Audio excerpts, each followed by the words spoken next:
এই ইন্দ্রপ্রস্থ বরিশাল কলোনি এলাকায় তিনি আজকে এসেছেন। আমরা এলাকাবাসী হিসাবে অত্যন্ত গর্ববোধ করছি যে এত ব্যস্ততার মধ্যেও আগামী 13 তারিখ নির্বাচন, আমরা এই শেষ মুহূর্তে মাননীয় সাংসদ, 5 বারের সাংসদ, তাকে আমরা আমাদের মধ্যে পেয়েছি।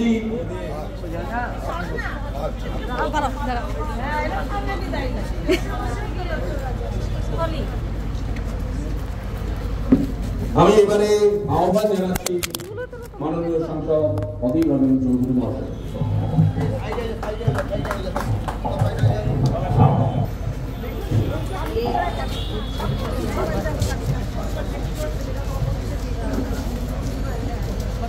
দুর্গাপুজোতে যদি অষ্টমীর ভোগ না পাওয়া যায়